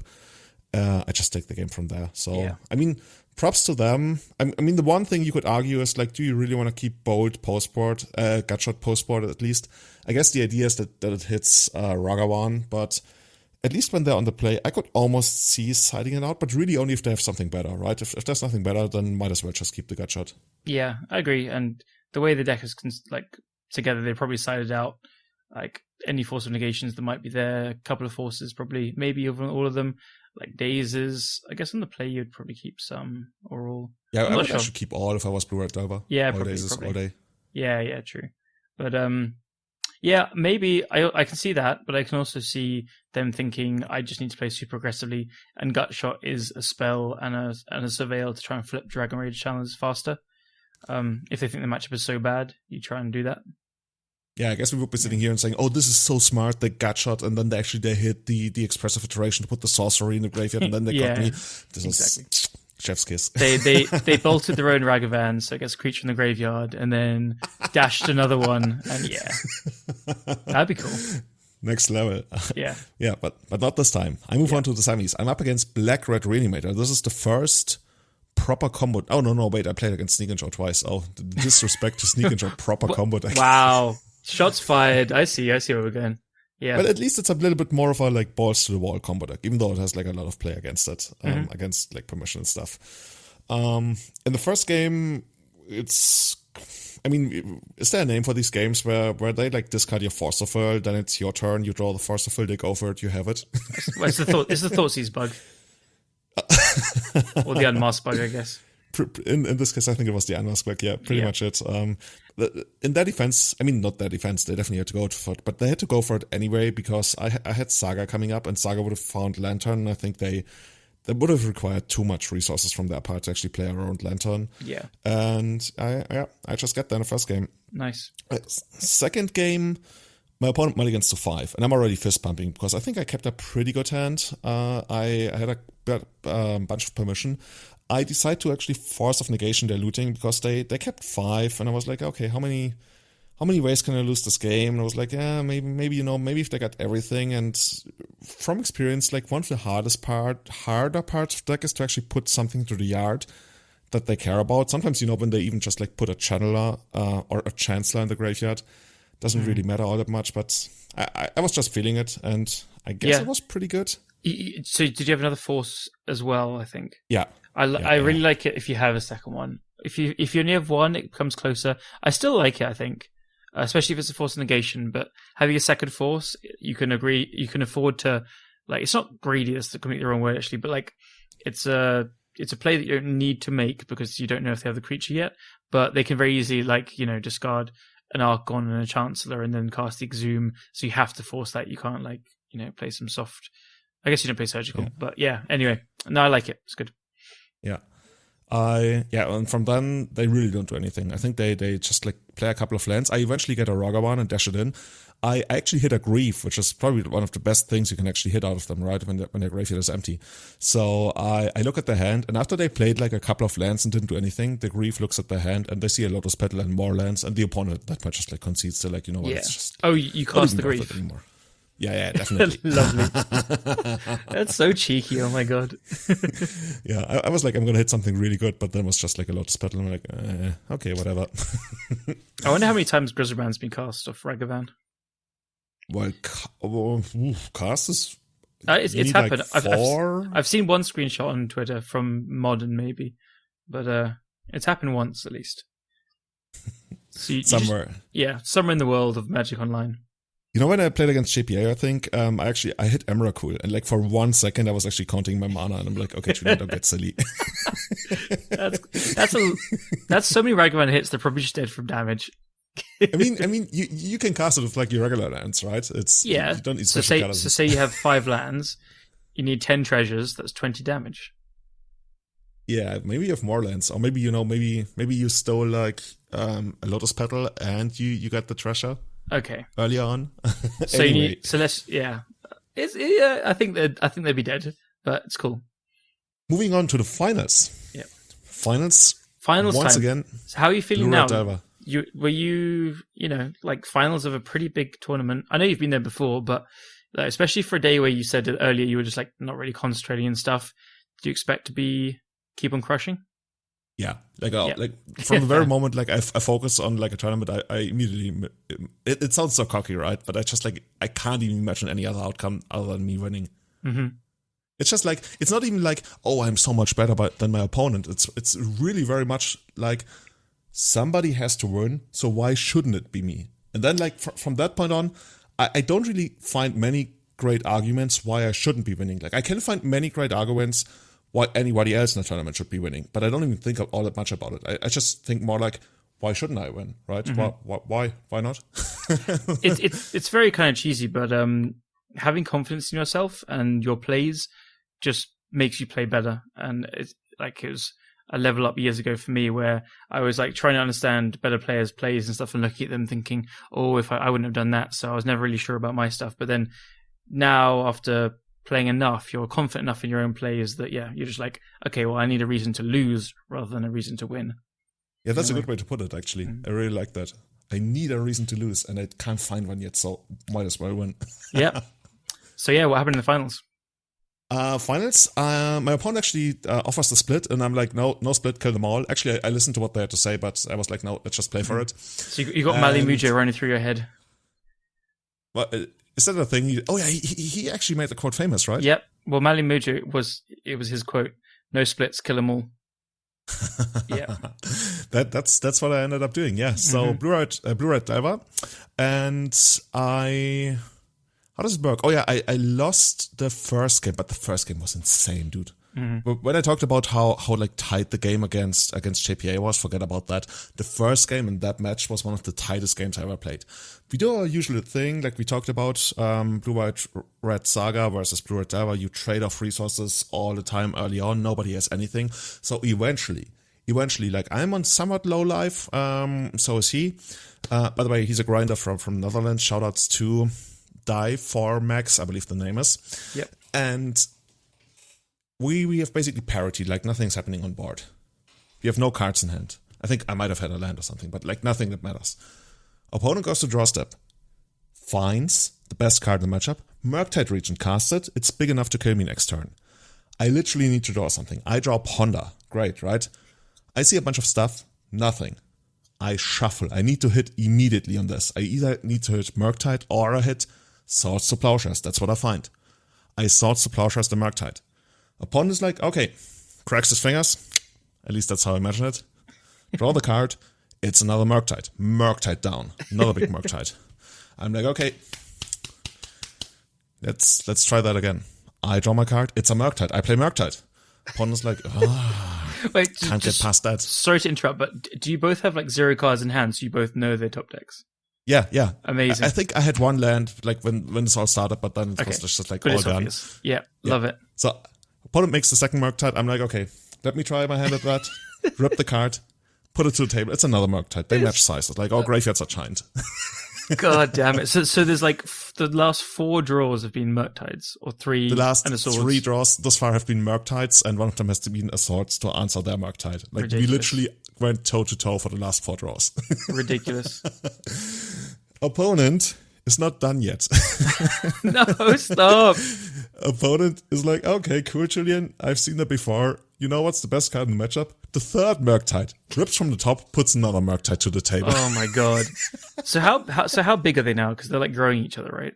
So I think all of them have been like 8/8s. Like the giant, the graveyard was just like the biggest you can imagine. Yeah. And so the second one would then be like, how much does it get? Like 5, so 13 or something? And then there'd be 18/18s after that. Yeah, it's So I guess you just die. Yeah, the first one was sorted, so that one doesn't count. Oh, true. Yeah. But yeah, the second one was like 13/13, and I had to jump block, and then I just lose. Yeah. This Murktide's the new Siege Rhino. They just like come in packs. Apparently, we should be playing like Pack Hunt or I don't know. But like I told my friends later on, like Marius Hausmann was watching as well. I told him this is Casino Royale. Did you watch that Bond movie Casino Royale? I think so. Can't remember how it goes there. There's this one scene where they're like at the casino and the villain, I think Le Chiffre or something, that they play Texas Hold'em and they have the most obscene, absurd, statistically insanely rare hands up against each other. I think one of them has 4 of a kind aces or something, and the other one has Royal Flush, maybe a Royal Flush, but it could have just been a straight flush. And when you think about it, I mean, it happens at some tables somewhere around the world every whatever, like super rare. And and people are like, oh, come on, this is not like a proper representation of poker. This like just almost never happens. And like here we are, like Murktide swords, Murktide. Well, you guys are just showing all the idiots how to win events in top 8. This is how you do it. Yeah, I think I actually posted that in chat, right? This is how you go to the finals. Yeah. Imagine if this had happened in paper at a big tournament. Oh my fucking god. Actually, I remember my opponent actually typed cheese in chat as I was like, you, like with Murktide, you always know it's already coming, right? Because it's like says paying the cost. Yeah, exactly. Oh shit, I'm dead. God damn it. So yeah, this actually, I don't want to say it took forever, but the opponent actually went down to 14 minutes. So he already had lost the first 10 minutes just in the first game. And I was up like 4 minutes or something. Like even just talking about it, I'm already starting to sweat again. But yeah, the second game, I'm off to a really good start. Opponent doesn't really connect immediately with any of their creatures. And I think this game was almost entirely dominated by Foundry. Like, the opponent eventually managed to get a Ragavan down that I couldn't really handle, but I had Foundry. Foundry made a token, blocked Ragavan, they played another Ragavan. Their Chandler couldn't attack for quite a while because it hadn't, do we call it flipped? It hadn't grown yet. It hadn't grown wings yet. And all the while, like, Foundry keeps making more tokens. Foundry keeps making something like into a top tower or something. And yeah, I just like buy a lot of time. And what happened after? Oh yeah, they got a Murktide down. They got this is just like déjà vu, right? Yeah, I was just like, yeah, sounds all right. What's the end game? Oh, it's a Murktide. Surprise. So yeah, but yeah, it's just because of that. Like I bought so much time with the Foundry that when they finally got a Murktide down, I could like still jump block it. I think once, and you know how it works, right? If you're like the control deck, you just need so much breathing room to eventually unfold all your card advantage. And, then your own answers come in. And I guess in this time, it's our own Murktides. So I got my own Murktide down. Board is completely stabilized. I have start having I think I even had constructs from the saga. And I'm like, okay, this is easy. We're going to close out the game now. There's just nothing that can happen from here. I know this deck, Murktide is the best I can present. And I've got it all locked down. And then they go boom. They cast Meltdown. Yeah. I'm just not at the level. I haven't thought about siding in this matchup, but it seems kind of genius if you're thinking that you're going to get into these positions, which probably happens quite a lot, actually. Yeah, I would guess the most important thing for them is to get rid of the construct tokens, because they basically even if you just do it as tempo play, right? If I'm there and I have a couple of things on the ground, and maybe you're going to win the damage race by basically taking out all my big creatures for a turn. But here it was especially important because it also took out all the small guys, and it took out the Retrofitter Foundry, which hurt me really badly. But what do I draw? I draw a Murktide Regent. It's just the story of the game. So then they draw one, then you draw one, then they draw one, and then you draw one, then they draw one. Kinda. So my late game is basically I draw the second Murktide Regent. I have a Saga and the Pyro. I think that I have one Murktide Regent. I have the Saga and the Pyroblast, and they have two Murktide Regents. But Pyroblast, one of the few things that actually gets rid on a Murktide on board is the Pyroblast, and that's how I win the game after almost losing it. Murktide just swings around games really hard, and I think if you want to play Legacy right now, you need Pyroblast. This is something I've actually gotten in the lessons learned from this thing. Everybody knows how good Pyroblast is, but Pyroblast is almost at its best right now. There's amazing card advantage spells that people are playing in excessive iteration, but also really, really powerful threats that close out the game so quickly. Murktide Regent is more scary than Chase to me, almost. Oh yeah, no, completely. Yeah, I don't think there's an argument there. And I think people were kind of not moving away from Pyroblast, but in the earlier days of this format, they were not as high on it because it doesn't kill Ragavan and Dragon Rage Channeler especially. So they're you can only afford to play 2 in Delver maybe, but now everyone is waking up to Murktide being just the thing you have to deal with. It's on par. Murktide, Channeler, and Ragavan are all just kind of must answers, but at different stages of the game. So yeah, but Murktide is a must answer in the sense that you actually just die, so you just have to answer it. I wonder if there's a mind harness for blue creatures that you can actually steal Murktide for at least just a turn. It would be insane. It's got to be something. I can't think of any. Maybe there's something really crazy. Just threaten it for 3 mana. Yeah, easy. There must be a black and red threaten effect that makes you pay 5 life or something, and you know what the flavor text should be? Worth it. Yeah. Well, Backlash is cool anti-merit lage tech, which could work. I think it's also 3 mana, but instant. But you tap it, and then it does damage equal to its power to the opponent. Isn't that the one from Tempest or Stronghold? Invasion. Oh, no. Oh, yeah, you're right. Actually, I was thinking about the one where the creature deals damage to itself equal to its power, but that doesn't help against merit lage. Yeah. Yeah. Anyway, so yeah, it's 1-1, and my opponent is down to 2 minutes and 30. I think they lost another 30 seconds. So they were down to 3 minutes, and then they lost another 30 seconds at the beginning of the last match, last game. So they start the last game with 2 minutes and 30, while I had 8 minutes. So I'm there's really only a few scenarios where I end up losing this. So that's also why I brought in Force of Will again, especially on the draw, because I felt okay, if they get the most insane early game, maybe they're gonna get there. And I don't really need card advantage, because in 2 minutes and 30, I can just defend. And then if you start, if they start hitting me for a bit of damage, they're not gonna kill me in 2 minutes and 30. Yeah. So I'm okay, this is pretty good. I'd feel good here as well, yeah. Yeah, I put in a screenshot of my opening hand, right? I have a Tundra, I have a Caracas for, if they have the Ragavan opening. I have a Swords to Plowshares, which feels great as well. I have Forceful, Brainstorm, Ponder, and, Dragon Rage Channel, which doesn't matter. I can't cast it yet, but I'm on the draw and I have 2 cantrips. Apart from the Channeler, I would, if I could choose a perfect hand, I think I would just replace the Channeler with a land. But this is almost perfect, I think, in this scenario.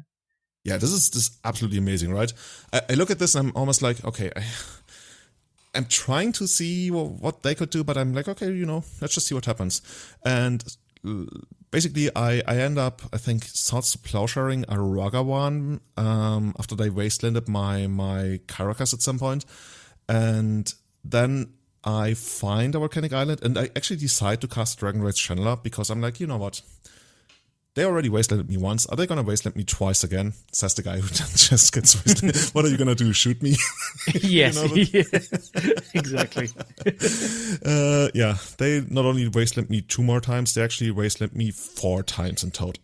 Like, I'm already like kind of lucky I get the extra lands without casting the cantrips because I never get to do it.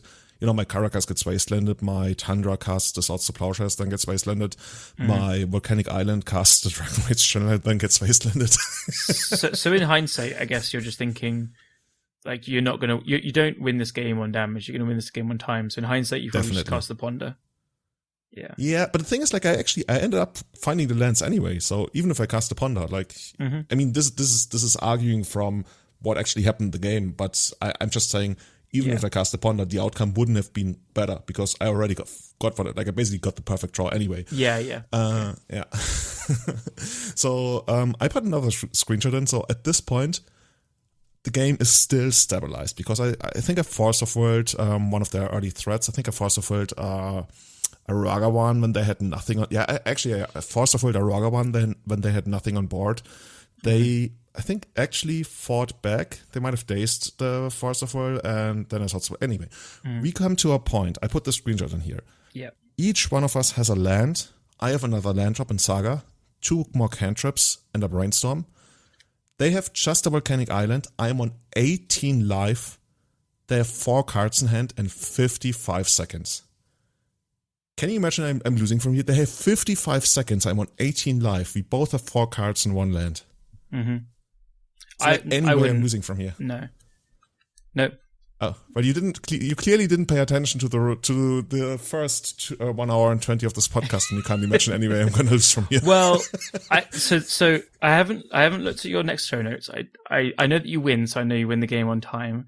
So a little spoiler, but I'm looking at this thing. So you've got a Tundra, opponent has a Volcanic Island, and your hand is Urza's Saga, Brainstorm, and 2 Ponders. The way that I see that I'm losing this game is to Murktide into Murktide, basically. It's the only way you're losing. So I'd actually make this play where I'd Ponder before playing the Saga, because I think you want Pyroblast or Swords or a Force of Will. And I'd play it before the Saga, because if you find, like, if you have to shuffle because you don't find any of those cards, right, you wouldn't mind another colored mana, basically, or a Volcanic Island, I think, so you can draw a Pyroblast. So I'd Ponder before the Saga because you want to hit a second land, and if they daze it, that means they're not casting a dragon for 2 more turns. So anyway, that's what I'm looking at. I'm looking at the only way you're losing here is Murktide. Yeah, so that's what they have. So I got the Ponder down. I think I have to shuffle the Ponder. I think I find Murktide on the Ponder, which, it would be kind of nice, but I got the feeling that if I ever get to like 2 mana to cast a Murktide, it will either get dazed or like maybe even Pyroblasted, because I haven't really presented anything worth Pyroblasting yet that they could have Pyroblasted. So I'm not too hot on the Murktide. I shuffle the Ponder, get the Murktide, pass. They make a Murktide. I can't do anything about it. And they wasteland me as well, I think. Yeah, this is where another one of my lands goes. So eventually, like, I'm not even sure if I have enough lands left in the deck. Yeah, in the next screenshot, I can see 4 wastelands in the graveyard. Yeah. It's insane, right? Yeah. I mean, it's just like you put them in the deck to draw them. Like, drawing the first 3 wastelands doesn't affect your likelihood to draw the last one anyway. Yeah. So, yeah, they get the Murktide down. They hit me down to 9 life. It's an 8/8 Murktide. They have, how many seconds does it say? Does it say 8 seconds left? I think so. Yeah, I think they have 8 seconds left. They hit me down to 1. So on my turn, I Ponder. The Ponder shows me a fetch land, but I can't use it because the fetch land would take me from 9 to 8, and that puts me in in Murktide range. So I'm like, okay, I have to shuffle this. The Ponder doesn't find anything. Then on their turn, the Murktide actually hits me down to 1 life, and I think at this point they are down to 1 second. They are literally down to 1 second. So if they do it right, they remove all their stops, and they immediately like keep clicking the Murktide all the time and keep hitting, I guess, F2 or kind of like, yeah, you don't want to screw it up, but there's just like really no no good way to go about it. So I'm like, okay, they can do that. If they play it really well, they can kill me in 1 second with this Murktide if I don't find anything. So I cast Brainstorm. This is not in the screenshot anymore. And I know my Brainstorm needs to find Unnatural Tundra because I can't fetch him on 1 life, and there's Hots to Plowshares. Or, at the very least, a Volcanic and Dragon Rage Channeler, so I can chump block for 1 more turn. Or Pyroblast, I guess. But yeah. Yeah, that's another one. That's but you need natural lands, which is tough. Yeah, natural lands and the thing. corresponding solution, which is like, yes, probably like more like a 5% or less. Yeah, thing. pretty low. Yeah. I put the Brainstorm on the stack. And now, interestingly, I think the opponent makes the even better play than trying to kill me with the Murktide. They hit me with Lightning Bolt. I'm on 1 life. So and I I'm guess like, oh my god. With 1 second, they're just like, poof, do it. Yeah, they're just, I guess, as soon as the Brainstorm hits the stack, they're like, oh, it's now or never. This is the one moment where he's the weakest. I'm just going to hit them with the Lightning Bolt. And like, I immediately daze it. Yeah. And they can't pay. And I guess they could have paid, but they just didn't have enough time anymore. And yeah. So tight. This is, when I saw the Bolt, I thought I was dead. And then I'm like, oh no, wait, let me daze it so I can even like bounce my land and replay it. So if the Brainstorm like fire, and I'm like, oh no, wait, they can't even pay. Time is out. It's like, oh yeah. Oh yeah. Yeah. It's a good lesson in, just like time management. These matches go long. And I mean, you had over 5 minutes left at the end. Yeah, I think the opponent, like I said in the last match, I think they lost 30 seconds to something at the beginning of the game, and like talking about the split in the very beginning as well. So yeah. No splits. That's how it works sometimes. Yeah, congrats. So that means so the whole top 8, but it feels better to win it, obviously. So you queued for the qualifier. Was this the second challenge of this a quarter of the year? Do you know? It might have actually been the third one. I don't know. Like if this is taking place in September, then I guess the tournament should be happening in October, and then we're gonna have another one in December or something, maybe. Yeah. Or January. I think sometimes there's one. I'm not quite sure actually. Yeah, I think the last year is actually the last one that you qualified for in the last quarter was actually in January, so it might work out that way. Yeah. So amazing. I mean, yeah, it's always those last games where you just like, again, in that first position, I'd feel so good. I'm like, there's just nothing that can go wrong, blah, blah, and you're feeling good. And then, 4 Wasteland is so brutal. Like, and there's just a way it happens, and it's always kind of against the odds and stuff. But, these things happen. These games happen. I felt really good about this. I don't know, just playing so many hours, and especially like the first part was more like casual, free for all, whatever. And then I hit the JPA, and JPA gave me the focus that I needed to get into it. It's like, if this was like a movie, this is JPA comes in at the first half, and he's like the old master. And then I realized, oh my god, I can overcome him. Oh my god, I'm destined to even greater things. It's just Rocky, and the trainer comes in like, you can do it, man. Dude, I actually gotta watch Rocky. I've only ever seen the training montages. Montages, whatever. Yeah. So JP is your trainer. You're good at Legacy. What else did you learn? Like, so you said you're pretty happy with this list. It looks great. Like, it's just all the good cards. You have enough removal, seems like. I mean, everything just looks really good. Like, it's a classic, really good new cards plus the blue shell. That's how a lot of decks are built these days. So I have 2 thoughts that I actually didn't put in the show notes yet. I guess I'm not going to put them in the show notes anymore now that we talk about it. And that is 2 things. I don't know if any tournament's going to look like this again anytime soon, just because the UWr Saga deck is insanely expensive. I think it's like 1,300 ticks or something. Like I rented it from Card Hoarder. Shout out to Card Hoarder. And I think we were still like in that phase where people could have these tokens that give you access to all the cards. Like, I think a lot of the opponents I actually played against, I didn't really see them all that much, or like put them on other decks. So maybe I'm wrong. Maybe people are actually going to invest in this deck, but this deck is insanely expensive for Magic Online standards. So not sure if we're going to see that much of it again, but it's fun. The other thing is, Murktide is so critical and so important. Like, I think half the things we talked about was just like Murktide. There must be some way to tame the beast. There must be some way to tackle it. There must be some way to exploit the stupid flying vanilla dude. I don't know. It's so good. And I don't know. If somebody is smart and they come up with something to...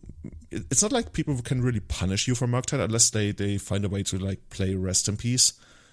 Yeah, Rest in Peace would actually be like... If we could like find a playable Rest in Peace deck, that would actually be really good against this. What about Baneslayer? Yeah, it has protection from dragons, right? Hell yeah, it does. Hell yeah, it does. Good old 5 mana Baneslayer. Has lifelink as well, right? Yeah, flying, first strike, lifelink, protection from demons and dragons. Dragon Age challenges dragon as well, is it? Or is it like a human shaman, probably? Yep. Human shaman, obviously. Of course. It should gain dragon. This is ridiculous. It should gain dragon. Oh, it actually, yeah. Oh, actually, it would make sense, right? Yeah. Let's call it Rosewater. Yeah. I guess it's kind of like it's channeling the dragon anger, so it doesn't actually have to be a dragon. You know what? I'm pegging Angel Stompy as the next top deck. Yeah. My excitement knows no limits. you don't sound impressed. All right, fine. There is a Dragon Hunter, which is a from Dragons of Tarkir. As a 1-mana 2/1 protection from dragons, and it can block dragons as though it had reach. Yeah, I just don't like any creatures that die to a prismatic ending. Okay, Baneslayer. Yeah, we're back to Baneslayer, but my Baneslayer costs 2 mana. Yeah, fine. Anyway, by the way, and speaking of decks that people play, we totally forgot to talk about this one. One of the challenges on the previous weekend was actually won by Big Eldrazi, right?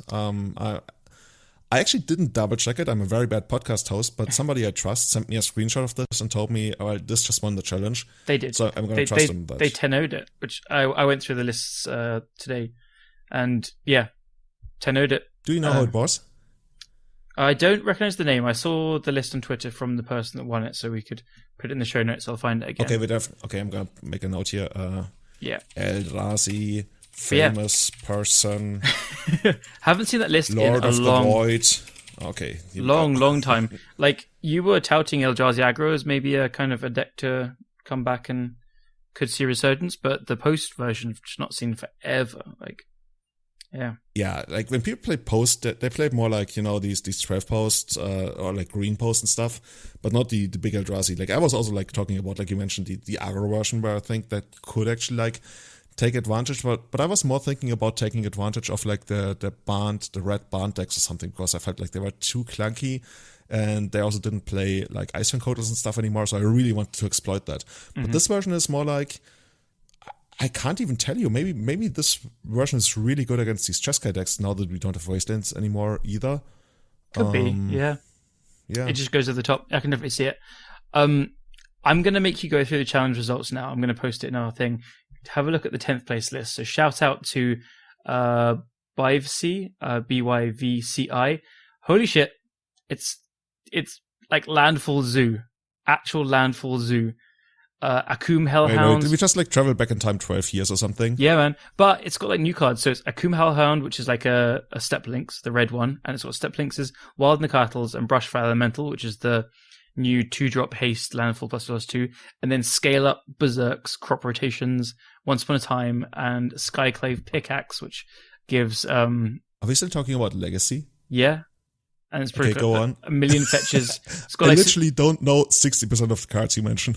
Okay, so it's Naya Zoo with like Berserk and Scale Up, and yeah, it's so I've heard about sick. those. And it's got 4 crop rotations, because obviously it's amazing with landfalls, and it's got like 1 Sejiri Step, 1 Urza Saga, 1 Wasteland. Oh my god, this deck is so sick. This is like a proper, more flexible version of Infect, I guess, in a way. Kind of, yeah. And then it's got like it's got Gigantha, 4 Curse of Silence, which is the new card from the new set. I think the card's quite good, actually. What does it do, Curse of Silence? It's so it's a 1-mana enchantment for 1 white. It's an Aura Curse. Now, I'm going to give you a heads up. It reads bad, but I think it actually plays great against some of the top combo decks. So, as Curse of Silence enters the battlefield, choose a card name. Spells with the chosen name enchanted player cost 2 more to cast. When enchanted player casts a spell with the chosen name, you may sacrifice Curse of Silence if you do draw a card. So, the crux here is it's a 1-mana like hate card for D&T kind of decks and stuff, or any decks running white that don't also have like Force of Wills and stuff. So, if you imagine this against like Doomsday, Doomsday can beat Athalia because they're just cycling and playing Thassa's Oracle. Now, if they resolve like a turn 1 Doomsday against D&T and then they just drop this Curse of Silence and name Thassa's Oracle, they probably just lose. Whereas Deafening Silence wouldn't win them the game there, and I think all Doomsday players will just play around that. So it's good there. It's also like, it just, for D&T, it kind of doubles up on like Thalia and Ports being good against these combo decks. So like, I don't know, whatever they care about. But I'm mostly. What else are you gonna name? Are you gonna name like Show and Tell or something? Yeah, I think Show and Tell against like the Omni decks, or like Sneak Attack if you have Caracas or something. Okay, yeah, I'm gonna agree. This reads horribly. Yeah. But you're making a good case for it. When you mentioned, I thought the way this was going to work is like you name some kind of utility spell and eventually, they want to cast their brainstorm or something and then how many cards do you draw? 2? Just draw one. But then like... So you basically don't just like cycle it. So you cycle it, but they've still paid 2 more and you've kind of stopped them casting it for a while. I don't think you'd like bring in fair matchups, but like... I don't know. I think it's actually quite a good anti-combo card, but specifically anti-combo card from decks that don't have a lot of other good hate. I think this is one of the best 1-mana cards you could have, like for Doomsday for these non-blue decks, basically. So yeah, that's cool to see. So anyway, this deck is nuts. I've got Legacy, local games for Legacy tomorrow. I might proxy it at work and play it. So shout out to them. Hey, you're back. It's funny, you were just like talking about Curse of Silence and mid-sentence you were just like dropped from the call. Curse of Silence is trying to convince you that I see, yeah. So I just looked at the artwork and it's not quite convincing me yet. I'm still going to stay on Deafening Silence in these kinds of decks, but you are making a good case for it. Mm-hmm. Yeah, it's not for all decks, even if you're playing white and stuff. I just think for something like this Zoo deck or Death and Taxes, this is a really good tool to beat Doomsday, I think. It might not then make it against some other combo decks, but yeah, I think just adding 2 mana on, and especially against Doomsday where they know that you're not playing like too much interaction, they can just like slam Doomsday. Yeah, I guess it also makes sense in a deck that plays a bunch of like crop rotations and stuff to get the extra landfall, right?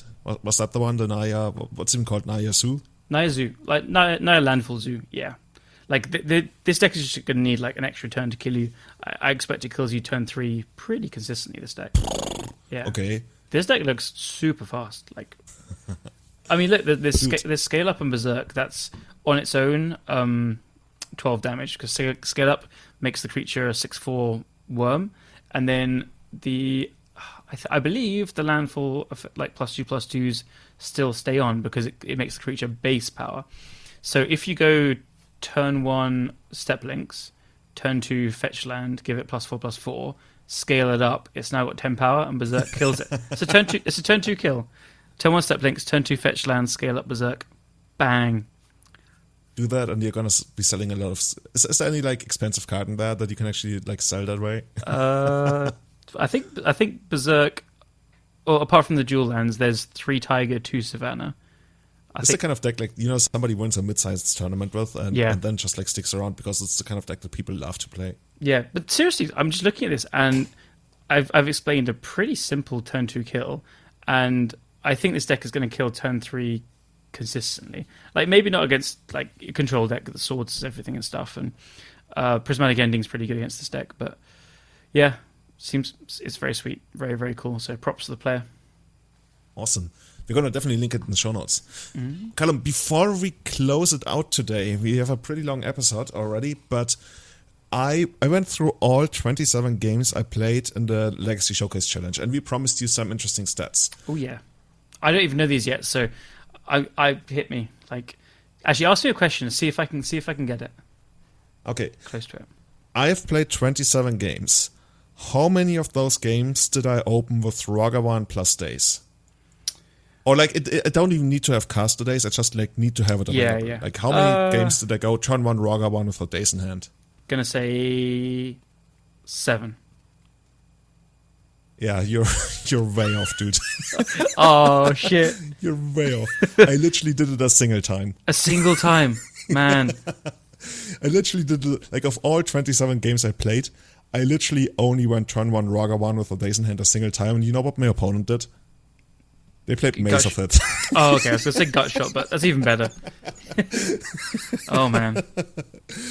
I had this combination 2 more times. Like, altogether, I found it open at the beginning of a match 3 times out of 27 games. I only went for it once, because the other 2 games, I actually decided to go Caracas first, because my opponent had Ragavan. Right. Which felt like way. I see. Now some more numbers are coming to start out. I see. And then there was like 4 more times you mulliganed it, maybe. So probably 7 times. I literally never it? mulliganed. I think I didn't run the number on mulligans, but I think out of those 27 games, I would be surprised if I mulliganed more than 4 times. I think I barely ever mulliganed through the entire thing. This deck is like, it's got a super low curve, it's got a good land count, and it plays cantrips. Like, I can't see it mulliganing very often, ever. Yeah, I'd actually be like, if you told me I literally never mulliganed in the entire thing, I would actually believe you. Yeah, it might actually just be one of the most like consistent and low mulliganing decks I've seen in Legacy ever. It's just it kind of just does the same thing every time. The second, and I guess it's also the last set I have because it takes a lot of time to gather these. How many times did I actually cast something out of my opponent's deck? Like, I mean, I didn't, like, I only once ever, like, had a Ragavan on 1 and then it didn't connect because they had Maze. Mm-hmm. How many times over all 27 games did I cast something out of my opponent's deck? I'm gonna go, I feel like it's low. Little cheating, like, you know, based on how you're describing the games earlier. I'm gonna go with like 10. 7. Oh, I should have gone for 7 again. God damn it! I always thought I'm gonna like jokingly say 7 again, but that's really low, really low. Yeah, it basically comes down to like something like once every 4th game or something. Mm-hmm. Yeah, pretty much like 27 games. I did it like 7 times. I guess your Ragavan's just every 4th game did I cast something out of my opponent's deck. How many times do you know roughly? Like, did it connect though, but then not hit something? If I had to guess, like, more than double, more okay. Like 14, something like 14 or 15 times. So it didn't really connect that many times in the grand scheme of things. Like, people just kill Ragavan, I guess. Yeah, just like it's one of those things that just like gets killed off rather quickly in the early, carnage of everything. Yeah. But of all the things I hit 2 Ponders, which was great. Yep. I hit a Dress Down, which I used to cycle. I hit a Dragonright's Channeler, which was great. I hit the Standstill, which killed myself. so that's like a -2, actually. Yeah, pretty much, right. And I had 2 Bowls that I just had to send to the face, which was like not great, but I mean, it's still something. So like actual card advantage is like 2 Ponders, a Dress Down, and a Dragonright's Channeler. And yeah, the Standstill technically, but then definitely not. Yeah, that's surprisingly low, which, partly because Ragavan just died, but yeah, I guess you just like sometimes you. Yeah, but on the other hand, like I played a ton of matchups where it's oh this one I forgot. I got the Grief. I didn't put the Grief in there, so it's 8. Okay, let's make it 8. All right, so there's probably 2 more, so I'm probably right with 10. I know. No, I actually went through it. I just added the Grief right now. I wanted to add it, but I forgot about it. Anyway, so I played a bunch of decks where this should be really good. Like the only decks where I played against where Ragavan rarely hit something relevant, I guess, is like, like lands. Mm-hmm. And I guess Sneak Show is kind of hard. Like I got pretty close to casting that Emrakul. Yeah, sure you did, dude. Oh yeah, but this is good. Yeah. You're on the painter train, right? You're gonna keep painting it? Yeah, I think so. Like, so for the local store tomorrow, I got a really sweet mail day today. I've got right in front of me, I've got some Oswald Fiddlebenders. I've got some nice old frame Arid Maces, Enlightened Tutor. You got Enlightened Tutor. Come on, dude. That's a crutch. Like, if there ever was a crutch in Legacy, it's Enlightened Tutor. I only just got one, and the nice Mirage ones with black border are like rarely in stock from the stores I buy from in the UK. So I saw one, I was like, yeah, I'm going to grab it. Okay. But I want to build like a painter Death and Taxes deck. So it's got a lot of 2 and 3 drops, and I'm going to play like some of both recruiters. And so you can like recruiter for recruiter for recruiter for recruiter for recruiter for 8 times. Yeah. Well, like, I want to be able to search for Painter, but then I want to be able to search for Flickwisp, and it's kind of weird. So I'm just going to play loads of recruiters. You're going to have Vial as well, of course. Yes. So there's going to be like 4 sagas, so I can get the vials more often. And Oswald Fiddlebender can sacrifice 0-mana artifacts to get a vial as well. So, yeah, it's going to be like mostly white with a red splash Painter. Just tell me there's not going to be Yorion. Oh, and that's how I fit all the 8 recruiters in. You're because I was wondering, like, how do you fit like 8 vanilla search more vanilla dudes into it? I was gonna play like 2 of each or 3 white, 1 red, but now I'm gonna play Boros Yorion. Boros Yorion. Yeah, I'm down with it, dude. Everybody tune in for the next time when we find a replacement for Callum on the podcast. Don't worry, I'll make worse decks for my fun Tuesdays, I promise. Dude, that's great. That's great. I'm gonna head to bed now. Yeah. Time to sleep in my own bed Is it again after 12 trade fair. 12:30 over there for you now? Yeah, something like that. Yeah. I've lost track of time. My whole life is determined by Murktides flying around. This is all I'm thinking about these days. Yeah, happy dreams with just dragons flying around. Yeah. So yeah, that's it for today. Everybody, if you want to support our show, please consider leaving a review on Apple Podcasts or supporting us on Patreon. It really goes a long way, helps us out a ton.